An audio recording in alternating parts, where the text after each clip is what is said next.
जिले के मंगनाड़ ग्रां च पौंदे हाई स्कूल च शिक्षा विभाग ते डीआरजी ग्रुप की तरफा स्वच्छता पखवाड़ा के अंतर्गत स्वच्छता की सेवाएं इस विषय पर एक सेमिनार का आयोजन किया गया, जिहदे च मती संख्या च छात्र छात्राएं भाग लेता। डीआरजी ग्रुप के सदस्य इस विषय पर अपने अपने विचार रखते हुए घर, गली, मोहल्ले ते ग्रां की साफ सफाई रखने का आह्वान किया। मैं आज सब लोगों ने इस गल को आगाह करना चाहूँगी कि आज मेरा स्कूल में सफाई का प्रोग्राम है और हम सब मिलकर सफाई करांगा और अपना मुल्क का अपना मल्ला लोगों ने गल कहना चाहूँगी, सिर्फ हम ही नहीं बल्कि वे भी अपना कराएंगे, अपने देश की सफाई करें और अपना साफ सुथरा रखें। इतना उनको अपना आप ही नहीं बल्कि पूरा देश ना साफ रखें। पूरे पुंछ में जितने भी सरकारी इदारे हैं, चाहे प्राइमरी स्कूल है, मिडिल स्कूल, हायर सेकेंडरी है, डिग्री कॉलेज तक है, इसी कई तरह के प्रोग्राम जड़े इन 15 दिन जोड़े अस ऑर्गेनाइज किए, जिसकी चाहे सिंपोजियम है, डिबेट है, सफाई अभियान है और पोस्टर मेकिंग है, कई तरह के प्रोग्राम है और खासकर बच्चों की शामिल किया गया ताकि बच्चे अपने स्कूल सफाई तो रखन ही रखन और अपने इर्द गिर्द भी किस तरह अपना रोल अदा कर सकते उस पर जोर दिया गया और बच्चों की पूरी सफाई ने फायदे क्या वन और गंदगी ने नुकसान क्या वन, इस पूरे पर पूरी ट्रेनिंग ने इस पूरे 15 दिनों में कई तरह के प्रोग्राम के जरिए उन्हें आगाह किया गया और उम्मीद है कि इस पूरे 15 दिनों का रिजल्ट जोड़ा है बच्चों की लाइफ जरूर देखने को मिलेगा।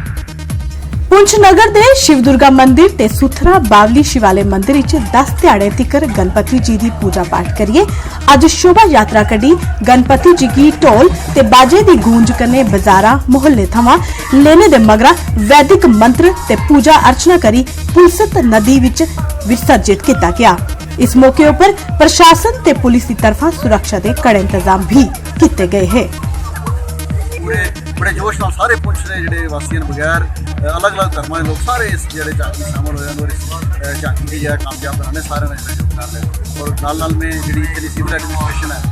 उसका भी जो धन्यवाद करेंगे, उन्होंने भी अपना फर्ज जो बखूबी निभाया और जिस तरीके ने उन्होंने इंतजाम करने चाहिए उन्होंने भी इंतजाम इतनी श्रद्धापूर्वक जरा है इस गणपति शोभा की बनाने पे है कि तुम विश्वास नहीं कर सकते कि आज एक हिंदुस्तान है अगर आखिरी कोने में इतना उत्सव इतना त्यौहार अगर धूमधाम नाल बनना तो फिर अस खुद ही सोच सकते हैं कि अगर पूरे भारतवर्ष ये उत्सव कितने ही जरा है हर्षोल्लास मनाया जाना। तो आज का जरा है त्यौहार है सारे भारतवर्ष की पुंछवासियों की साइडों इसकी शुभकामना और अस प्रार्थना कर रहे हैं कि गणपति जी इस पूरे संसार की इस देश की रक्षा करें। पूरे भारत 10 ध्याड़े अपने अपने घरें च गणपति जी की पूजा अर्चना करी अज उनका विसर्जन किया जा करता है। उधमपुर च भी बैंड बाजे पर नचदे तरफदे लोकें बाबा भैड़ नदी च गणपति जी का विसर्जन ते कीता। कन्ने गए अगले बरे ये ध्याड़ा तोले आए, इहदा इंतजार फिर सबने किया, ये भाव भी प्रकट किया। विसर्जन मूर्ति का कर रहा ये मूर्ति जी है पूरे बाजार का पूरे शहर का होंदे हुई है मेन बाजार का गोल मार्केट का अपना धार रोड का सैले तलाब का होंदे हुई है बाबा भैड़ देवता जी है मूर्ति का विसर्जन होना आपस में भाईचारा रहा सारे अस मिलिए। आए ध्याड़े खराब शिड़क होने के कारण निक्के बड़े हादसे सुनने लभदे न ते लोकें की मती परेशानियों का सामना करना पौंदा है। अखनूर जिले के खोड़ ग्रां मतेवा की शिड़कें दे हालात भी किश इये जे दिखने ही लब्बे। खराब शिड़कें दी मरम्मत नहीं होने कन्ने उथे कोई भी हादसा पेश हो सकता है। ग्रां दे लोकें मौजूदा सरकार अगे अपील करते हुए आख्या कि शिड़कें च पेदे खड्डे तौले गै ठीक किया जा। जिन्हें आने जाने परेशानी है उन्हें गड्डियां नहीं आ जाओ, गड्डी वाले इतने आते नहीं है, वो आज पहले रोड बनाओ,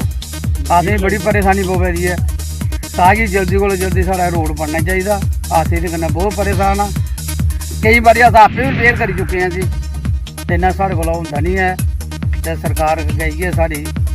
बिनती है भाई इसी जल्दी को जल्दी बनाया जा ताकि साड़ी थोड़ी मुश्किल भी परा हो जा। साड़ी ये जी सरकार अगर अपील है कि जी इतने रोड की रिपेयर किया जा या असी बनाया जा, कोई बड़ा जोड़ा कोई हादसा नहीं होगा जो अं बाद च कोई करना पवे तो ये गौर की जा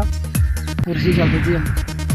रूरल डेवलपमेंट सांबा की तरफा बाड़िया सांबा 2008 से बनाए गए सैनिटरी कॉम्पलैक्स की हालत खंडरार बनी गई है। यह कॉम्पलैक्स सरकार ने यात्रियों ताई बनाया है पर अज 11 साल होने की आए किसी भी सरकारी अफसर ने अद्धे अधूरे बने दे इस कॉम्पलैक्स की सुध नहीं लेती। ग्रां दे लोकें जिला प्रशासन की अपील करते हुए आख्या कि कॉम्पलैक्स की बिल्डिंग की तौले गै कंप्लीट किया जा ताकि यात्रियों की इस कॉम्पलैक्स की सुविधा मिल सके। कई सालों तो असीं देख रहे हैं ਕਿ ਇਹ ਜਨਤਾ ਦਾ ਪੈਸਾ ਹੈ, ਲੋਕਾਂ ਦਾ ਪੈਸਾ ਹੈ, ਜਿਹੜਾ ਡਾਇਰੈਕਟਲੀ ਇਨਡਾਇਰੈਕਟਲੀ ਕਿਤੇ ਨਾ ਕਿਤੇ ਟੈਕਸ ਦੀ ਮਾਰ ਲੋਕਾਂ ਦੇ ਪੈਂਦੀ ਹੈ। ਆਮ ਜਨਤਾ ਦਾ ਪੈਸਾ ਜਿਹੜਾ ਇਹ ਵੇਸਟ ਹੋ ਰਿਹਾ ਹੈ। ਅੱਜ ਤੁਸੀਂ ਇਹਦੀ ਹਾਲਾਤ ਦੇਖ ਰਹੇ ਹੋ, ਖੰਡਰ ਦਾ ਰੂਪ ਤਬਦੀਲ ਕਰ ਗਿਆ ਹੈ। ਸੋ ਮੇਰੀ ਜਿਹੜੇ ਡਿਸਟ੍ਰਿਕਟ ਸਾਡੇ ਕਮਿਸ਼ਨਰ ਨੇ ਉਹਨਾਂ ਦੇ ਅੱਗੇ ਮੇਰੀ ਅਪੀਲ ਹੈ, ਗਵਰਨਰ ਸਾਹਿਬ ਅੱਗੇ ਅਪੀਲ ਹੈ ਕਿ ਇਸ ਬਿਲਡਿੰਗ ਨੂੰ ਪ੍ਰੋਪਰ ਤਰੀਕੇ ਨਾਲ ਯੂਟਿਲਾਈਜ਼